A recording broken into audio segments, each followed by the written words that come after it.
Hello and welcome to the Universal Truth Podcast. I'm your host, Jenifer Krause. I am joined today by Dr. Davis of Life Chiropractic.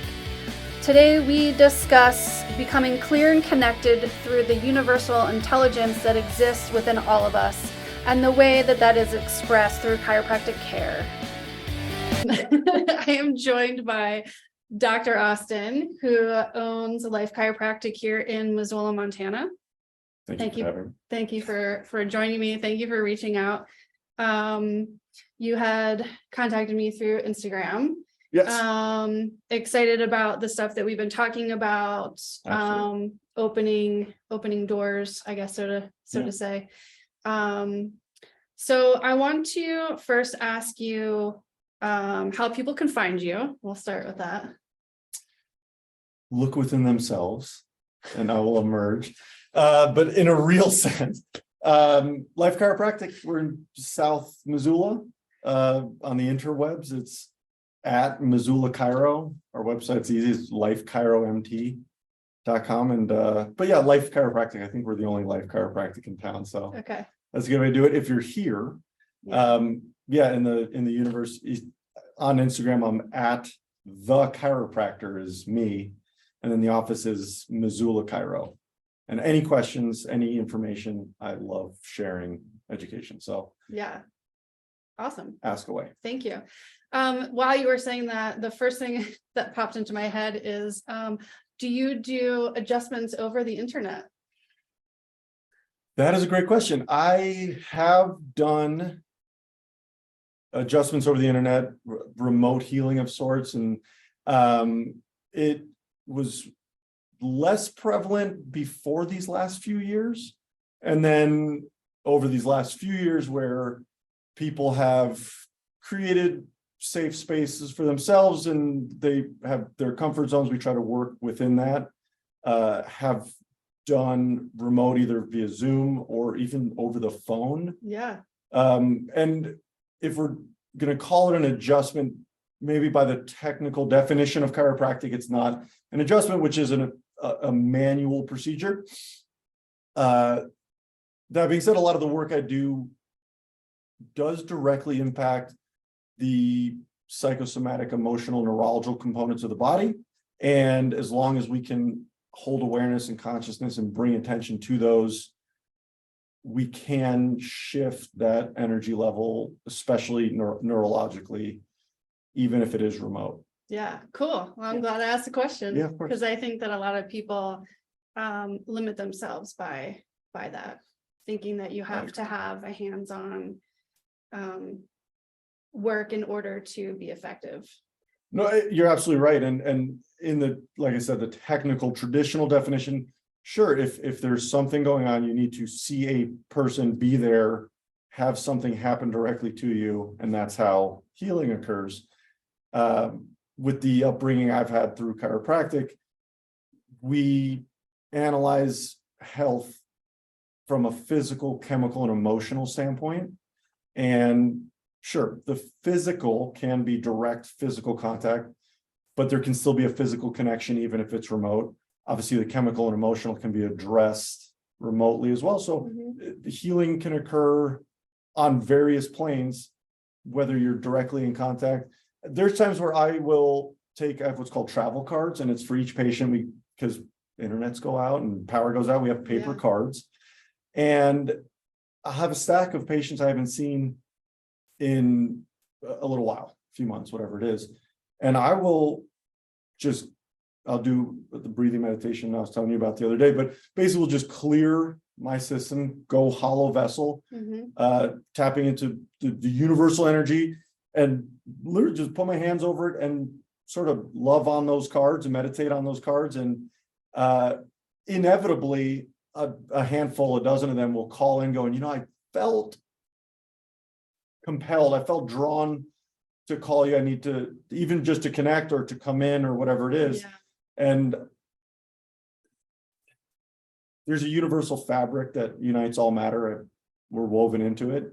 And the energy we put into that universal fabric, I think, touches all lives, and people that are especially in tune and aware to that I think it resonates a lot louder. Yeah. And it still touches all people. So usually it'll be someone going, I was XYZ happened, I was high, I was low, something was off, and it just, your name popped into my head. And it's usually the day that I'll meditate on those cards. So I love it. Yeah. Where do you see energy work and all of these other things that we talk about and chiropractic care in the future together? Wow. So to understand your question, so Yeah. where do I see them going together? Yeah. Okay. I know that we are entering the most exciting time to be healers. And I say healers because technically chiropractic is primary healthcare. I have a fancy little doctor on the wall. I'm like a doctor, I could wear a little coat and a little thing. And like, so, but there's a big difference for me between a really good doctor and a really good chiropractor or a really good healer in that sense. And there are certain components I know that set those apart.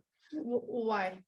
Like what? To me, a good doctor is an intelligent person who understands the framework they're working within. Mm-hmm. Based on what they've learned, the educated mind. Basically, they're good, educated mind thinkers, probably good at some pain mitigation, at crowd control. They're good at being a doctor. Yeah. I found this, so this checkbox means that it's probably this. And based on that checkbox, here's a couple things I can probably do.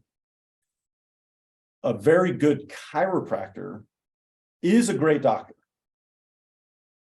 because there has to be that framework component, but has the potential and really focuses on the innate intelligence and the universal intelligence that exists beyond educated intelligence. And I probably adjust the same as 10 other chiros. If you lined us all up and said, do a AS Atlas, we'd probably all adjust the same way. And yet we would have very different results, all adjusting the same way. If we can create a machine and just, it's all the same, it moves our hands the same way. Mm-hmm. That component that sets it apart is not just the right adjustment at the right time, but the right intention. And the intention that we bring, and I say we a lot, maybe this is something we have to work through. I have a hard time saying I do this, I do that, because I never feel like I'm here right now because of only my actions. And so if I say we, by the way, it's just me in the office. You can come in. If you call, you'll probably just talk to me until we maybe find an office manager. But so we means me. The intention I bring is what makes a great chiropractor. And I say that humbly, not saying I'm the greatest. And although I like to feel like I am, because if I'm not the greatest for my patients, I would actively go find who I think is the greatest and send them there. So I say that I'm the greatest in a humble way. Yes. So that patients are going, oh, I'm with the greatest. Because I will do my mantras and meditations as I am the greatest, not above anybody else, but for this person, I am the greatest. Yeah. And if I'm not, I'll find them who is. So to circle back to where we're all headed. Yeah. When chiropractors, when healers, when energy, when it all comes together, the reason I said we're coming into the greatest time to be a healer is because it feels as though there's a growing and thriving awareness that the answer to health problems don't necessarily come in a pill bottle or an injection. And we have now the resources around the globe to log onto a computer and actually start doing some research, start looking at some things and knowing what lobbying does and what financial backing does, that you can shape a narrative pretty quickly. But when you start to actually just say it out loud and go, well, okay, chiropractic is the study of the nervous system. You say, a good doctor would go, yeah, the brain talks to the heart. If it's not talking clearly, there could be a heart problem. That's a good doctor. A good chiropractor, a good healer can say, okay, if a subluxation is present, which is the chiropractic term for vertebral misalignment. So we'll take the atlas, first bone of the spine there under the occiput, where the cerebellum and brainstem come out through the foramen magnum, which in Latin is big hole. It's my favorite thing because it's so simple. So where that brainstem, so if the atlas is left or right or whatever, is just shifted, which occurs as early as childbirth, which if anyone has seen a childbirth, it can be, is even a beautiful, quick delivery can be a traumatic event. So if there's interference to the communicating and developing system of the body, which not only helps the brain-body communication, but whatever you believe is beyond yourself, so your body source connection is interfered with, the expression of life is diminished. So as a chiropractor, my purpose is to detect, analyze, and correct interference to the major communicating system of the body and of the universe. And now that we know we're all woven into the same fabric, if one person is interfered with, it reverberates through that fabric. And I think we can all probably find examples in our communities of people that might be interfered with, and the way it's usually handled is by masking those symptoms, right? It's because pain is the problem or the symptom is the problem. And there's many ways to deal with symptoms. What chiropractic deals with is what we call cause-based care. And there's acute trauma, sure, you slide off a ladder or something like that, land on your hip, fracture your hip, you can say the cause is falling 8 feet onto concrete. Absolutely. Right. But for the deep systemic, deeply rooted interferences, which, like I said, can occur as early as birth, people are shocked that I adjust infants and families, and it's interference is interference. And I think a lot of times people think pain equals something's wrong with them, or I'm getting older, or there's a lot of excuses. And if you're interfered with at birth, it may take 20 years to manifest. And you see a healthy 20-year-old expressing symptoms and they go, she's so young, how could this have happened? Well, it's 20 years of systemic interference. Right. So this is what I mean, is when you start to talk this stuff out loud and go, okay, so if something is interfering with the major communicating system of my body for any period of time, there's no possible way the body functions better with interference. There will always be dysfunction as an outcome. So the responsible thing to do is check and adjust the interferences back to stability, right? Right. So knowing that most health issues could be put under the umbrella of systemic interference, often directly from vertebral misalignment, how the fuck would a pill or a cream or even the positive things be as effective as they can? Because I'm in full support of meditation and breath work and energy work. And it's so vital because that's what we are. We're this like cosmic accumulation of amazingness. So do the amazing things. But if you're doing those things on a system that isn't communicating clearly, there's still going to be that interference. So that's what I gravitated towards with chiropractic, was finding the ability to unite what we say is the person, the physical, with the person, the spiritual. And by clearing that and letting them be a part of that, we clear that in all people because we're all connected. And that's the original vision for chiropractic, was keeping families together, strengthening communities, keeping people out of prison, out of insane asylums, because subluxated people are dysfunctional. We can call this subluxated lives matter. Yeah. Subluxated life, because it's pain is not the problem. The dysfunction is not the problem. It's the interference to the universal communication within. That's the overall problem. Yeah. I'm glad that you spoke about all those things. I feel like I have like 500,000 questions. But I do, I haven't heard any chiropractors talk like this at all. So, this is exciting for me to hear. Yeah. But it's heavy on my heart because, and I know you have a question, hopefully, but this is what chiropractic is. And a lot of people may say, well, that's your opinion. I've worked very hard for the last 15 plus years to make sure that it's not my opinion. Yeah. This is what chiropractic was founded on. Some people might not like or disbelieve what they have their own opinion on it, and that's fine. And it's important to have your own perspective, but to still respect the purpose of what chiropractic was at its creation. Yeah. It's like, I mean, I can kind of correlate it with like learning yoga. I was like, well, you do it, people come to it for a certain outcome. They kind of want something specific, or depending on what country you're learning it from, and where they came from. And it's this deep spiritual practice, but in the beginning for me, it was like purely physical, and I didn't believe in anything. Actually, I was like super atheist, like nothing matters.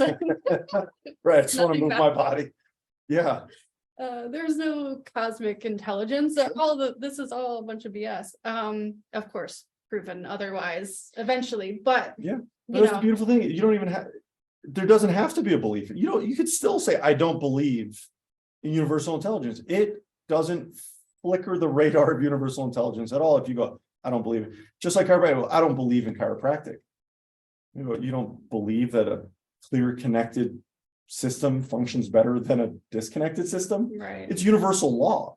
Whether you believe in it, or if I said I don't believe in gravity, I'm not going to float away. Right. So it's whether you believe in it. I mean, if If levitation is about if I believe strong enough. True. Yeah. And if you cultivate the practice enough. True. It's very true. We can't limit ourselves. You're absolutely right. Physical reality. Trying to create some tangible. So I want to come back to I don't know how you put it, but just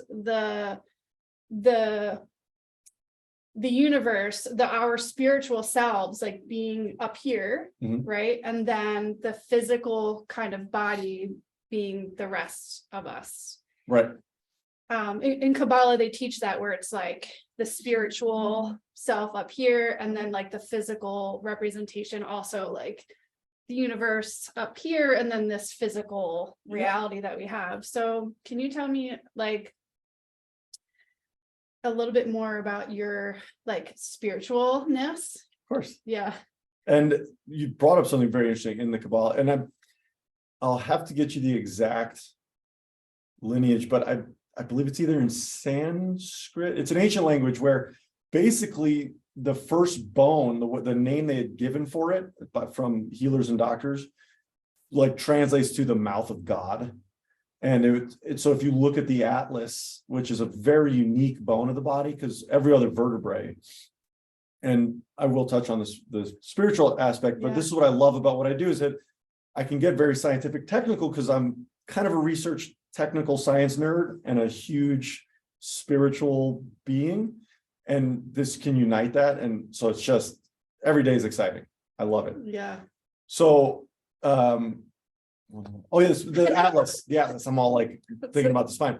So, I worked in a cadaver lab for about 2 years, dissecting what's called prosecting bodies, where you take them apart to then be used as a teaching tool. So you pin certain things, students will come in and test, and you sort of peel back layers and all this. So the way my brain works, and I don't know if there's a term for this, and there's probably some technical term, but if I've seen something once, it's there forever. Memory. Yeah, but as like a 3D model, like I can visualize it as like a 3D model. So working in this cadaver lab, I was able to really hands-on analyze the body as it's put together, and then all the vertebrae.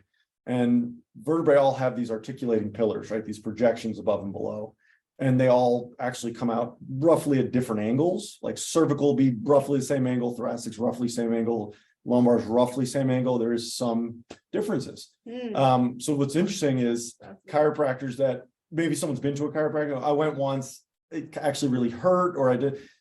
Sometimes the chiropractor, if they don't respect the actual angle of the articulating pillar, can be more jamming a vertebrae rather than guiding a vertebrae, because it's just a big 3D puzzle piece. Yeah. And as long as you counter vector it properly, it's a whole other thing. The adjustment could be more finesse than force. Yeah.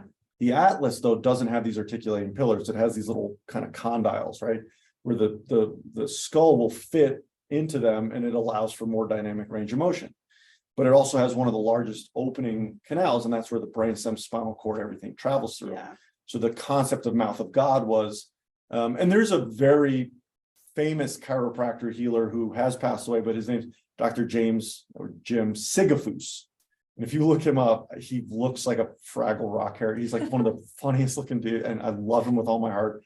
Old family friend. He's truly an amazing healer. He would talk about like the fourth dimension a lot. And if you look at, we'll call the mouth of God, and you can call it what the mouth of the universe or whatever energy you want to hold for yourself. I'm going to say mouth of God just as that's the way it was taught to me. Right. So the mouth of God, if we look at it at the atlas, right? So just below the occiput, if you run your thumb down, you'll feel kind of a rocky ridge. It's your occipital ridge. You come down to that soft spot and you kind of push up and in, it'll almost give you a little bit of a whoa. That's kind of where the atlas is housed. So if we look at that as a mouth of God, and you look at a big inverted pyramid to that point, and then from that point down is a regular pyramid, look at it as like almost like a collecting mechanism. So all of the universal energy, past, present, future, interdimensional, metaphysical, all of it is caught in this hopper that funnels through your mouth of God. It's the universal voice speaking through you. Yeah. It then megaphones into this meat sack that we carry around all the time. Blowing my mind right now. So that fourth dimension is then the quieter you can make the educated mind to allow the universal voice to speak louder, and to be humble, obedient, and aware to it, because it's always right. It's the universal voice. Right. Always infallibly right. Right. When we question it, it's our educated mind saying, I know better. Never true. Never true. You can agree with it, or you can try to tear yourself out of the universal fabric that unites all matter. And tearing yourself out of that fabric rarely goes well in the long run. Yeah. Probably some short-term gain and excitement and pleasure and all that. Long-term, detrimental, right? So we collect that universal intelligence through the mouth of God, speaks to the physical and spiritual, emotional, but as we know it. Right. So interference to the mouth of God would seemingly be incredibly detrimental to your overall expression of life. Yeah. And that could be high blood pressure. That could be feeling like you're in an unending tidal wave of misery. It could be everyone else around you is happy and it's just a rain cloud over your head all the time, no matter what. You try all the good things, you try all the bad things, and it doesn't ever seem to clear. And we lose a lot of people that way. Not even just to death. They're just lost in our communities. I know people like that. And unless someone asks for help, it sort of has to be a process of just holding the space for them to find their own truth. And you can hope that it goes one way, and in the end, you don't ultimately have a say in it other than, I guess, the energy you project to the universe, and it's going to hopefully raise their vibration a little bit. But yeah, that's the challenge we're up against in healthcare, the way I see it. Yeah. Yeah, it's hard, right? We can't help everyone. Like, is that a limiting belief? It is. Can we help everyone? I believe we can. I'll rephrase it. I don't think that everyone is meant to be helped in one at the same time all at once. Everyone kind of has their own like life experience, and some people are living in this world of death and rebirth and pain and suffering, and some people are choosing that as a life experience and don't actually want to be helped, Right. Subconsciously, maybe not consciously, but that's just my No, I think you're absolutely opinion. right. I'm glad you said they're choosing it. All of life is a choice. And even if you feel like you don't have a choice, you're choosing to not have a choice. You're Right. choosing to let someone choose for you, or the environment choose for you. So it's all a choice, and you can choose to show up, or you can choose not to, Right. and point fingers at everybody else for why you're not showing up. And it's still your choice. Yeah. And I think the more that people realize it's only their choice. It's not their abusive parents' choice or destructive friend group choice. It's your choice. Right. Always your choice. Right. Yeah. Well, we just focus one person at a time, right? And eventually spread Right. everywhere. Right. And that's when I'm with patients, and I always say I see one person at a time, because sometimes they'll go, oh, I'm sure you have to go. I have a question. I see one person at a time. Yeah. That's what I can do. Yeah. Right. But seeing that one person is seeing all people. Yeah. I love that effect. Yeah. Like when you really, especially when you talk to a client and it's like, you start to know them, their lives, their families, what they do for work, and like how they're showing up for themselves here, right at the office, taking care of themselves, and then how much it spreads and Right. just how they show up for themselves, and then everyone else is directly affected by that. And Yeah. you're not alone, we all do things, we interact with people, and it Right. could be the person at the coffee shop that they leave here after Yeah. an adjustment, right? Right. You feel like floating, and then they're like, they share that with the person they're buying coffee from. So it's like one tiny little thing, but has a huge ripple effect, right? So, Oh, absolutely. I always tell patients, I say, when you get to your office or wherever you are, or whoever you're going to, I go, I want you to refer me like the biggest asshole, or like the biggest jerk, just an absolute bitch, just like send them in. And they always go, Doc, I would never do that to you.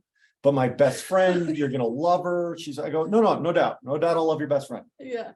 I love all people. I don't like everybody, but I love all people. Yeah. Yeah. Send me the biggest asshole, and they're like, I go, because that to me is the most subluxated, the most in need. It's the biggest cry They need for the help. help, right? The Yeah. biggest cry for help. And they go, oh, but I wouldn't do that. I go, no, I didn't get into this because I thought I would like get a round of applause to every room I walk into. Right. I'm a lightning rod, right? And we're from New York and Connecticut, East Coast. Like I've got rhino skin, whatever you're slinging at me. Yeah. I've had worse. I didn't always walk such a virtuous path in life. I was a rough kid, and Really? whatever you're going to throw at me, I've seen worse. It's not that bad. Yeah. You're going to call me names or something like that. I don't give a fuck. You're going to strike me. Let's take it. Let's go. Yeah. So the way I see it is send them in, let them bash against my wall. That's Right, fine. because it's not going to affect you. In the slightest, because like to touch on what you said earlier, you don't hear a lot of chiropractors talk like this. Yeah. So I was raised in a community of chiropractors. My grandfather was involved in chiropractic. My father, uncles, cousins, aunts, like many chiropractors. And they studied with some of the originators of modern chiropractic, not just the practice of it, but developing the philosophy as developed from the Palmer family into the next generation. This guy, Sid Williams, who was my mentor, my father's mentor, is a lot of people. Anyone who does anything in chiropractic today, any conference, seminar, any teachings is a regurgitation of Palmer, Williams, Bard. Wow. And it's wonderful. And I say that politely, there's not a lot of new concepts, nor should there be, because it's universal law. Interference to communicating system creates dysfunction. Clear interference, clear dysfunction. We don't really need to mess with that. It's like so beautifully simple. Right. So what are we talking about? So when I say send them in, right? Because I say send the asshole in. Send the asshole in. It's because what the Palmers envisioned and what Sid Williams and these guys really developed was chiropractic today. They say for a better world tomorrow was the original quote, and it got kind of amended to chiropractic today for a better world today. And there was kind of a slogan where it was like, get adjusted, get promoted. And someone's like, what does that mean? And it says, okay, well, if you're living subluxated, and to me, actual health is not just like blood work or your panels are good or anything. Actual health is your body's ability to adapt. That to me is healthy. Even if you're in pain, even if things look haywire, maybe it's working through some shit and your levels are crazy until they normalize. Health is your body's ability to adapt, or your being's ability to adapt to stress. Stress is not just a deadline, physical, chemical, emotional, spiritual stressors. Hell, gravity is a stressor. So how we adapt to gravity. So knowing that health at its core is your ability, because when you are no longer able to adapt, that's death. You no longer adapt to life, Right. it's death. So adaptation is, for me, health. You wake up subluxated, nobody's ever checked you, you had traumatic birth, who knows what your upbringing was like. Hopefully, like I grew up in Farmtown, Connecticut, we had vegetable gardens, my mom did homeopathic remedy. Hopefully you had some good shit in your life, but most likely you didn't. Right. And you had Lunchables and whatever process over toxified everything, you have a little fever, they pump you full of whatever. To be honest, this sounds bad. I don't know what drugs to give someone with I've never had a pharmaceutical in my life. Wow. I've never had a Tylenol, Advil, nothing. What? I was raised kind of by two hippie parents, Wow. raised in farms and at ashrams. So we traveled with gurus and this kind. Wow. So we had a vegetable garden, we had chiropractic, we had homeopathic remedies. People are like, well, what about when you had cavity? I never had a cavity as a kid. Well, of course not. Ever. And people go, well, what about serious injury? I have a compression fracture, my C5 vertebrae, broke my neck playing hockey. Never took a painkiller. They wanted to do titanium fusion surgery to my spine at 12. My father saw the x-rays. So do you not see that these vertebrae are like subluxed way out? And I get goosebumps to this day. My scalp right now is like crinkling up. Doctor said, look, man, we're not trained to look for that. We see a fracture, we can stabilize it. That's like our job. My father's like, okay, but if you fuse that, you stabilize that at 12 years old, before I hit a growth spurt, I was a little guy, I was like 5 feet tall, out of alignment, Right. what happens to the rest of his life neurologically? Like that's opioid addiction for the rest of his Why life. are they not trained to see Because they don't have a procedure to realign vertebrae. but they can't like learn to like send like Learn to send to a chiropractor. yeah. So this is a bigger topic, but you dig into the history of medical chiropractic crossover, and chiropractors and osteopaths used to be very close. The medical profession, which is phenomenal for emergency care, Yeah. has lost complete sight of actual health and wellness, because there's no possible way, as we touched on earlier, that Right. a pill bottle is going to actually increase your expression of life. Yeah. To save your life, maybe so, but expression of life, it's the exact opposite. Right. So knowing that we come from polar opposites, we should work together. I would love to work with the medical community saying, look, before you see a patient non-traumatically, Right. let me check them. Sure, they have high blood pressure, but is the bone sitting on the nerve that goes to their heart and Right. it's just spitting out? Understand why this is I go, not let's just like- work together. Let me just check them. Let me check every baby. I want to be in every delivery room. Let me check. Yeah. Let me check every person that has any of the chart of symptoms. And if it resolves without the need for chemical interference or surgical intervention, that should be a health win in my book. Right. They don't, There's no money in our that. quackery is like this unfounded, unscientific. We go, but how it speaks to a fundamental misunderstanding of what it is we do, Yeah. because it has gotten turned into neck pain, back pain, headaches. And Right. it's not that at all. Sure, it probably helps with those things, but I've never asked a patient, how are you doing today? How do you feel? Because it would then indicate how you feel corresponds to your actual expression of life. And it's not related.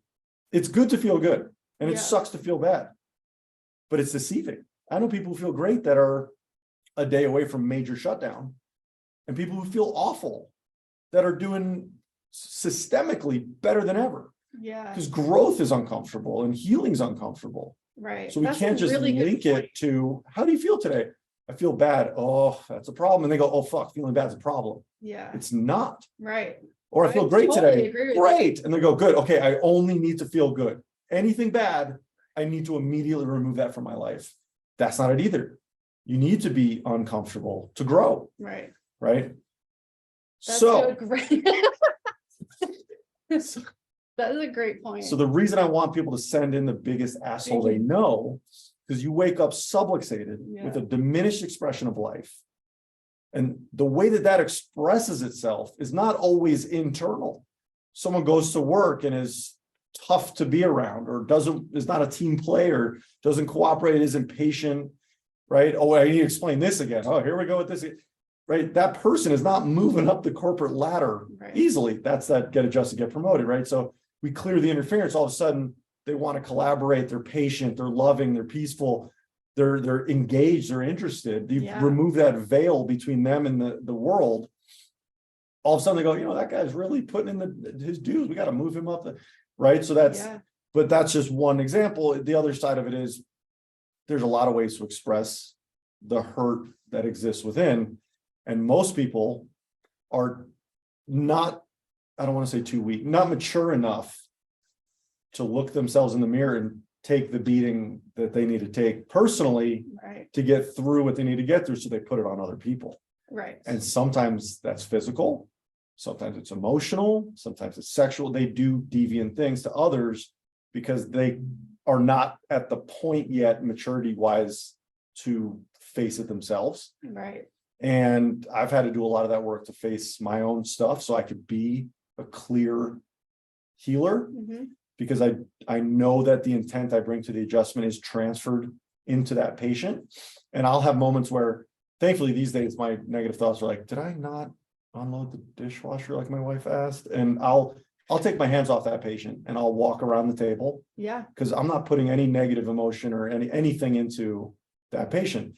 So finding those people that beat up on a kid, right? Their kid gets a beating not for spilling something. That kid's going to go to school and beat up on somebody, right? Or hide under the bleed, or do something destructive to themselves. And whoever they're in contact with then get that negative emotion, and people just keep shitting on each other, right? And we've seen over these last few years where this very orchestrated landscape of fear has been created.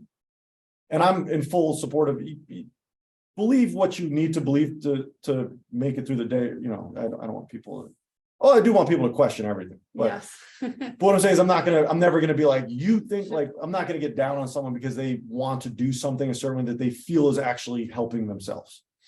They'll find it their own way. Hopefully they'll ask for help someday. But this orchestrated landscape of fear has been created where everybody is an enemy and everybody needs to be feared, especially now indoctrinating children that an open face is negative, is a bad thing.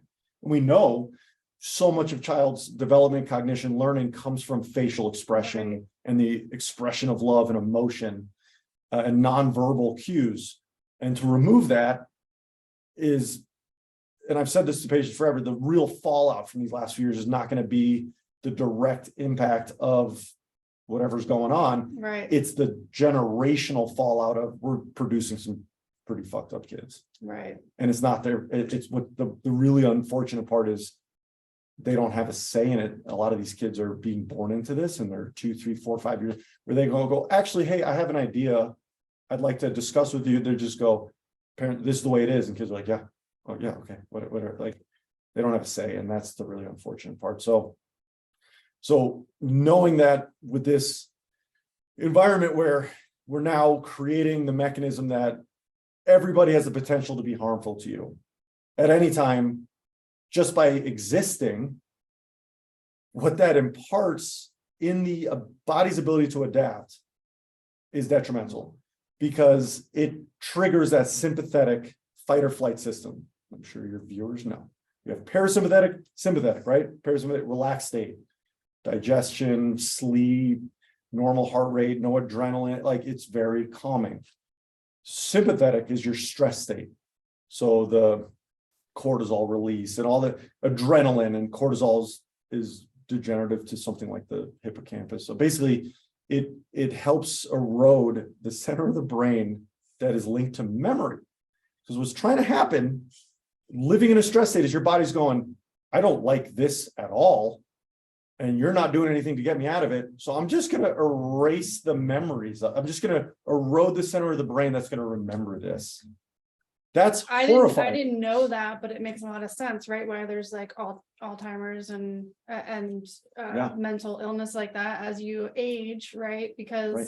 And I knew it had something to do with trauma, because it's like, well, And there's it's chemicals, the there's heavy body's like metals, trying to stuff like this. protect itself, right? It's like, I can't, Ostrich, right? Head in the sand. It's like, Yeah. if the memory's gone, I don't have to feel that pain. It's right, gone. right. That's It's really That's sad. what cortisol does to the body, Wow, I in the didn't know brain, hippocampus in the brain. So you get people living in sympathetic, adrenal dump, cortisol, all these chemical dumps in the body.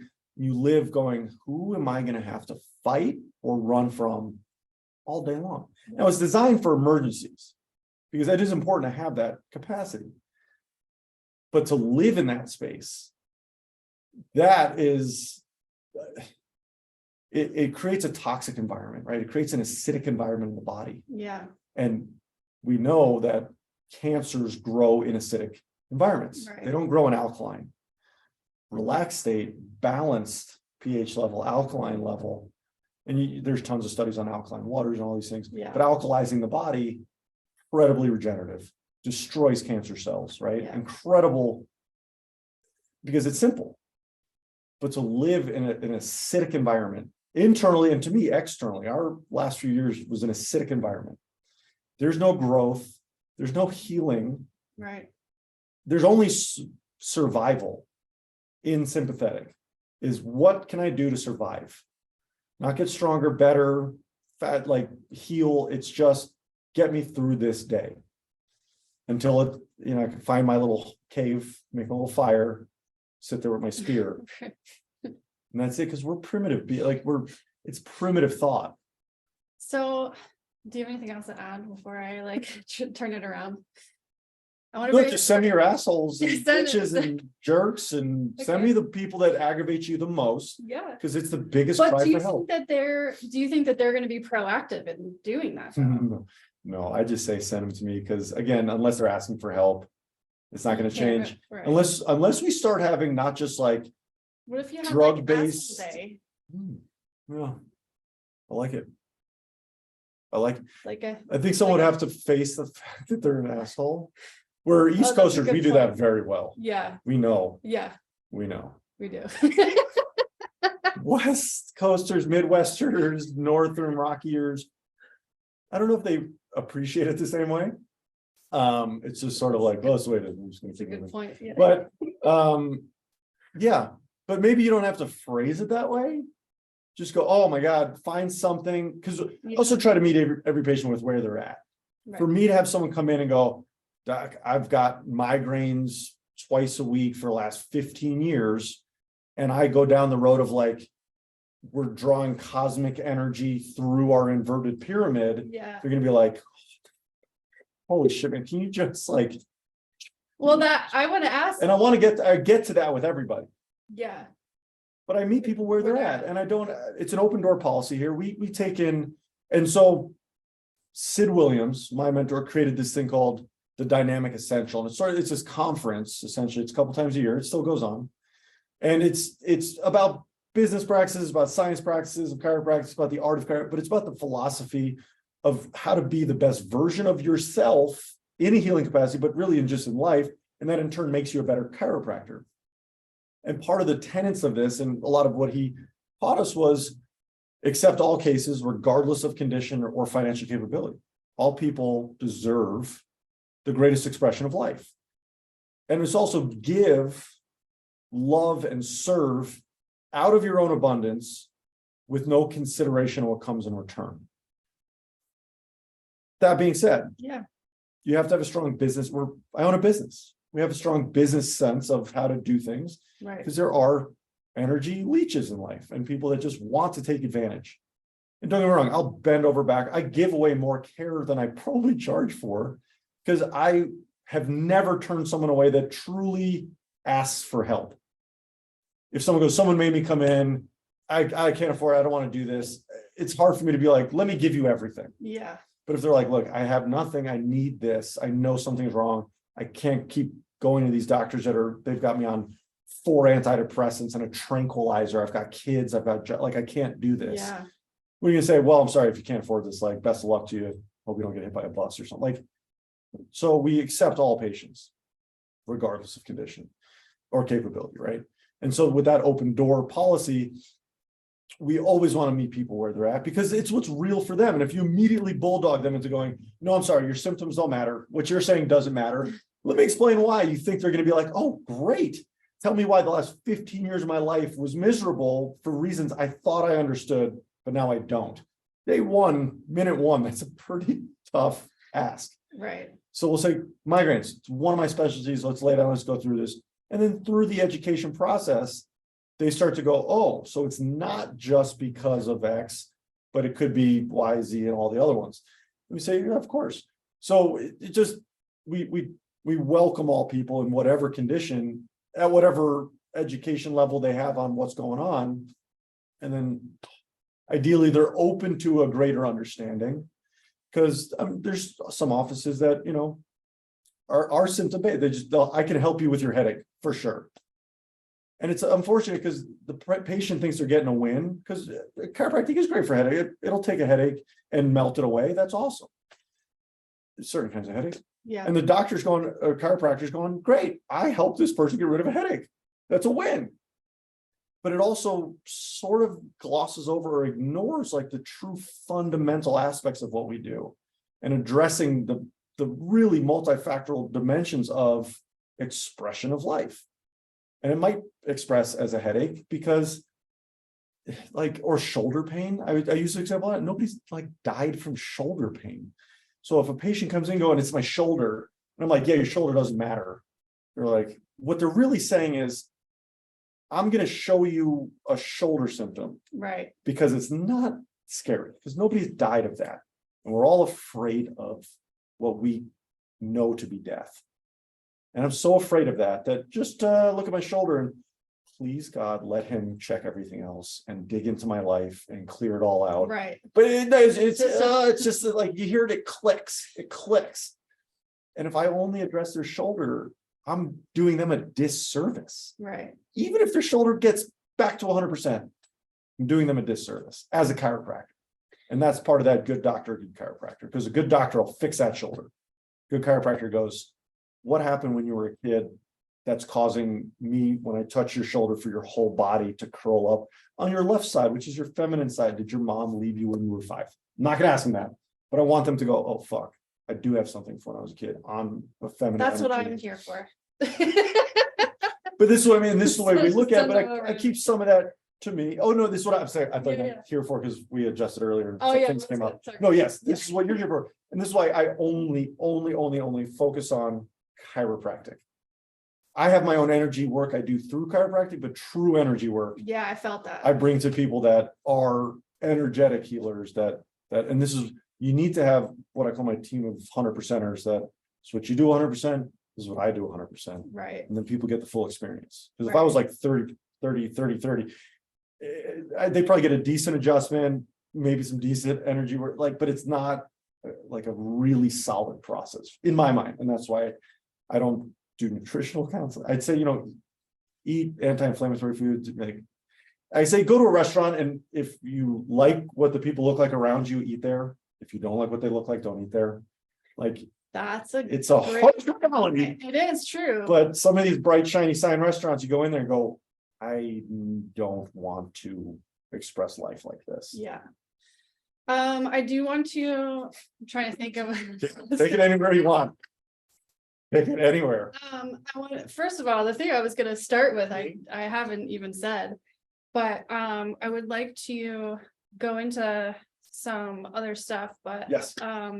I think maybe we'll cut it here and then we'll just separate it, because I want to go into like you working on me and like talk about you as a generational chiropractor. Yes. And that sort of stuff. So I think this is good for this episode, and you totally expanded my mind, and I'm sure other people's as well. And I do want to say that for me, chiropractic care, and I've said this, I love to say how much I love it, not just love it because of what I experienced, but when you think about the spine, it's Yeah. like, and the nervous system, Yeah. really.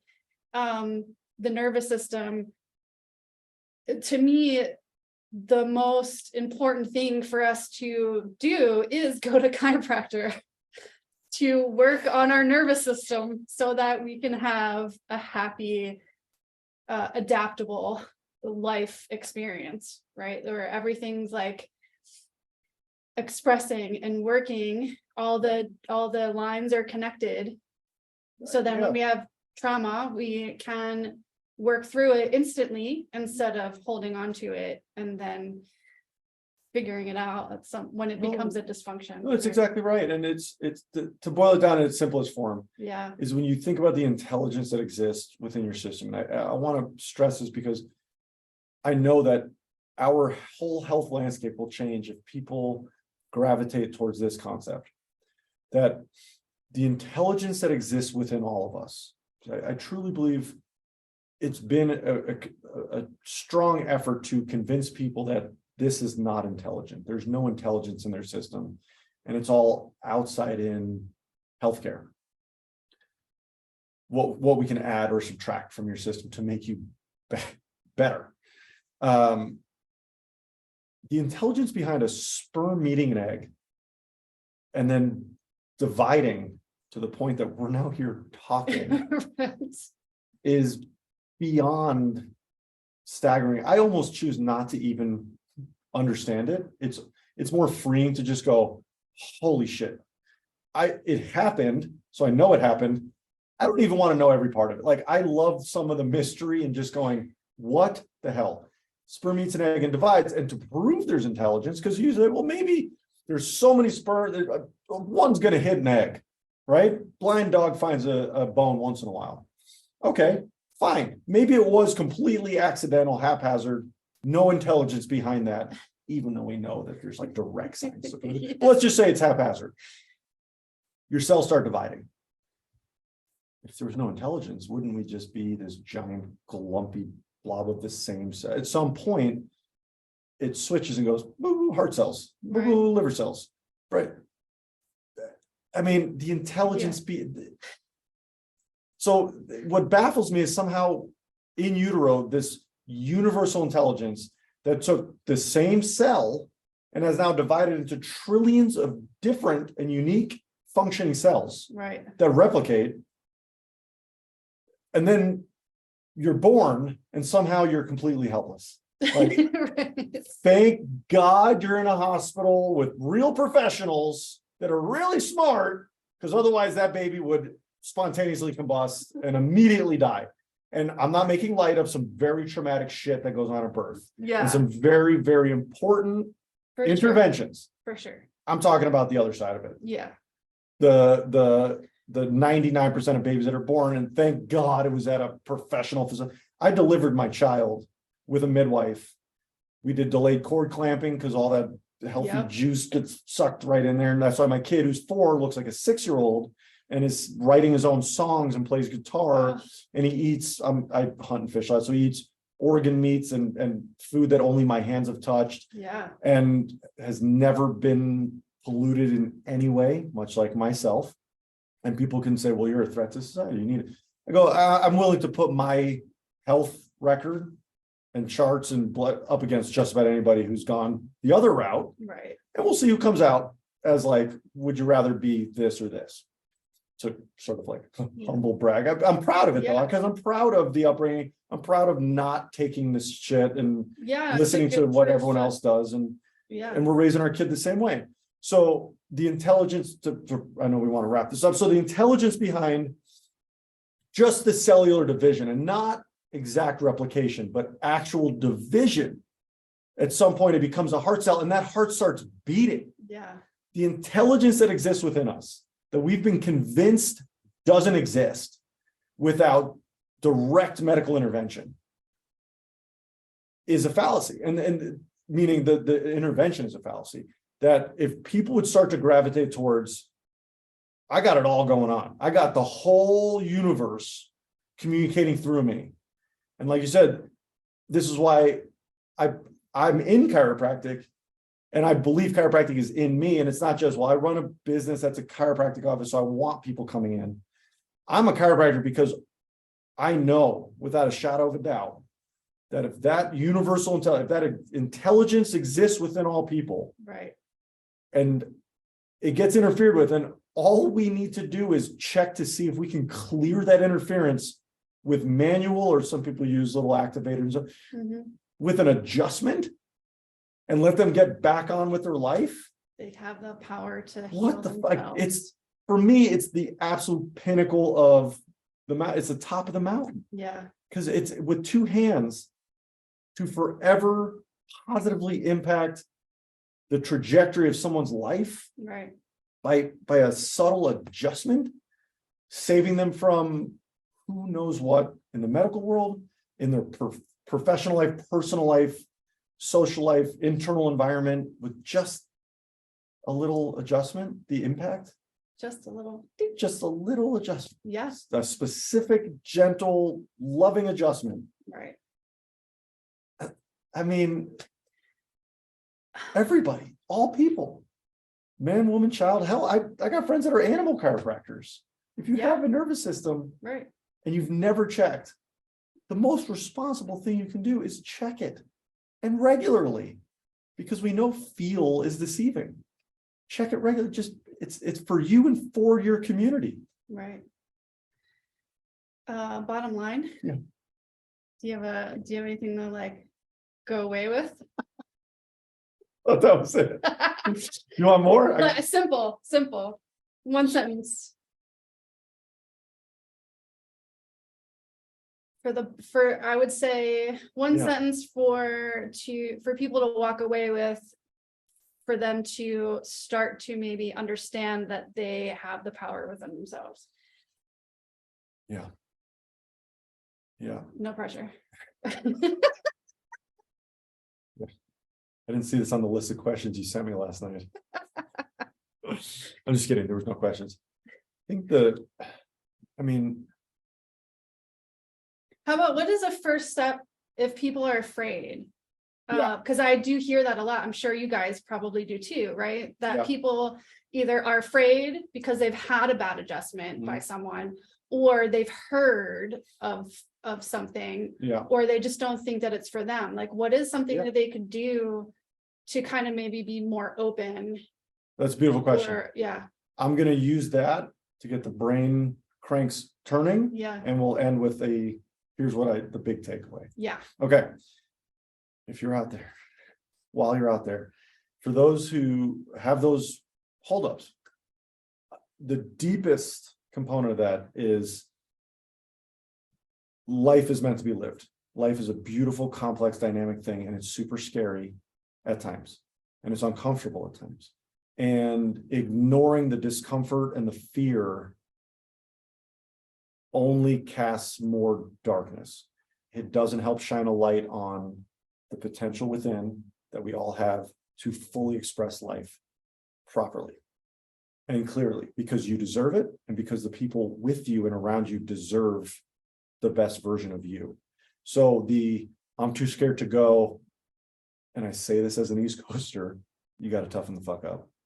It's not fair to you. It's not fair to the people that depend on you. It's not fair to the people who will depend on you to ignore fear and pain through whatever means you think is beneficial. So lose the fear. The other one is lose the ego. I will take care of this myself. And I'm talking to mostly you guys out there, because we're the worst. We are the worst. I'm glad I didn't have so to yeah, say yeah, whatever you did, people, who I'm talking about. We're the worst. So you got to drop the ego. Ego, again, is educated mind. It pales in comparison to the universal intelligence that exists within you, within all of us. So lose the fear, lose the ego. That's like stage 1 and 2. Then it's like, well, I've heard, and this is the more literal concept of, I've heard that it hurts. Again, lose the fear, right? Well, or it causes stroke, or you're cracking necks and all this. I would like to actually touch on this, because as a research nerd, I love digging into this. And we're not even going to talk about the other side's numbers. Because if we go, well, I heard that this one patient had a stroke. Okay. Allopathic deaths are the third leading cause of death in America. That's properly prescribed medication. So if we're talking about like the actual impact of what a healthcare procedure is going to do, coming to a chiropractor is the safest option. Not just comparatively, like it's For sure. like a 0 deaths last year. 0 deaths. It's awesome. If we want to compare numbers, 0 deaths looks pretty good. Yeah. So the other side of it is the adjustment itself is an art. It's a beautiful art form that is put into a clinical setting. And there are clinical adjusting techniques, but it is an art form. So finding the right chiropractor is essential. I'm not a proponent of just go to anybody. I'm a patient myself. I don't go to just anybody. And I've been adjusted by no short of 1,000 chiropractors in my life, maybe 2,000 chiropractors in my life. Well, you've been to school. Well, I've been to school, but my father going to the DE seminars and these chiropractic conferences would take me as an infant. I've got pictures of me in a basket on the front table with Sid Williams talking. My birthday is September 18th. It's Chiropractic Founders Day. It's the first adjustment ever given, 1895, Davenport, Iowa. Guy regained his hearing after losing it during an accident. D.D. Palmer thought he found the cure for deafness, said, send me your deaf. People flew, it came in from everywhere. I don't know if they were flying in 1895. You get what I mean? Came in from everywhere, never replicated his findings, but found that all these patients started reporting heart conditions were going away and liver condition. And he said, oh, so this communicating system when interfered with shows dysfunction. To bring it back to what we we're talking about. So I've been adjusted my entire life by, let's call it, thousands of chiropractors. Wow. And I still am hyper selective in who I go to. I'm not, people go, well, you're a chiro, it's easy for you, just go anywhere. Absolutely not. Right. Because again, there's good doctors, there's good chiropractic. I need a good chiropractor. I need them to impart upon me the universal intelligence that exists within all of us and unites all matter with their adjustment. Right. I also have complicated history with fractured spine and separated shoulder and all these things. So I will go to certain people for certain things, right? Right. Because I also firmly believe these are not my patients, like they're I don't take prisoners. If you don't feel comfortable here, you're not getting the care you need, you're not being heard the way you want to be heard, you don't feel connected, I will find you or recommend places to help you find a place where you do feel connected. Yeah. Because the ultimate outcome is your expression of life, your ability to adapt. And if you come in here going, well, everyone says he's great, I should go here, and you just don't feel it, my adjustments, I'll be a good doctor for you, not a good chiropractor. We don't have that connection. Right. It's not there. I'm giving it all I got. But if there's a resistance or a hesitation or the body doesn't integrate that. There's someone for everyone and absolutely it changes for different times and different... So I tell people, I say, go to an office. It doesn't mean you owe them anything. It doesn't mean you're beholden to them. It doesn't mean you're a prisoner there. Mm-hmm. Go in there and go, I don't like the way I went into a chiropractor once. I needed help. I had concussed myself. I used to be pretty competitive backcountry snowboarder, threw myself off this huge thing, landed wrong. And I went in to a chiropractor, guy's stocking something on the shelves or whatever. He was doing a lot of supplements. Now, do you tell them that you're a chiropractor? Because sometimes, yes. Yeah. If it's emergency, like day of care, where like I hit the back of my head so hard my nose was bleeding, and I was like, I need to go get checked. And I'll call. And I wasn't a chiropractor yet, actually, at this time. But like if something happens, because from the injury, I get these knockout migraines and I can't serve my people. Right. So I need to get clear quick. And I'll say, hey, I'm a chiropractor down the street. I need help. And I've had people go, I'm on my lunch break. And I go, I will never talk to that person again, ever. Professionally and emotionally, they've evaporated from my psyche. Yeah. And it's happened numerous times where I'll call, hey, I'm actually like out the door in like 15 minutes. I'm like, I'm like 3 minutes away. They're like, check me tomorrow. I will never talk to them again. Yeah. So I went into this office and the guy's stocking shelves. I go, look, man, I'm in bad shape. I really need help. Yeah. I go, I've been under care my whole life. And he's just like, yeah, I'll be with you in a minute. And I walked out. I just walked out. Didn't even stay to see if he was a really great person. It's that I operate on feel. I get a little spider sense, a little tingle. And I go, nope, innately, this is not right. And I leave. And I know there's people out there in their health journey that innately know where they're at is not where they should be. And what they're doing is not right. And they're being led, someone's choosing for you. Right. And innately you go, I know that if I eat this pile of pills, it's not going to help me, but I don't know anything else. So you lose the fear, you lose the ego, you gain awareness, gain a sense of a humbleness of going, I don't know everything, but I know this isn't right, but I don't know everything. So ask questions, find Kairos, find me, hell, I'm always open to questions. You don't have to be a patient here for me to help answer questions. If you haven't engaged it yet, my goal is not just growth of life chiropractic, it's growth of chiropractic. Because to me, it encompasses a fully expressive community, a world that's healthy and communicating. And it's on my wall. And then, clear and connected is my motto, because it's clear and connected people will always express life at their greatest potential. That's my takeaway. Yeah. Clear and connected people. Clear and connected. I don't say chiropractically clear and connected. It's clear and connected. In my opinion, you start with checking and analyzing. Let's clear your system, get you connected to yourself and to your source. Yeah. Then go through the emotional, chemical, metaphysical, spiritual clearing. Journal, do primal screaming. There's some great mountaintops. Get at the top of it, scream your lungs out. It's one of my favorite things to do. Meditate. Meditation doesn't have to be cross-legged ohms with incense and crystal. I used to go shoot trap, the little pole, as a meditation because it was repetitive. I didn't have to think about anything. I go fishing to meditate. Meditation is anything that helps just unscrew this thing for a minute and let it float away. Right. So clear and connected is my vision for a adaptive, healthy, supportive society. Awesome. Thank you. I think you're clearly, from my perspective, you're doing like what you were born to do. I mean, your birthday. Yeah. I mean, it's like kind of mind blowing, but also, I mean, to reference earlier, it's a exciting time that we're living in, and especially for bringing awareness to all this stuff. So thank you again for all this. Yeah. Let's end this and we'll start anew. Perfect. Thank you. Oh, thank you. Thank you so much.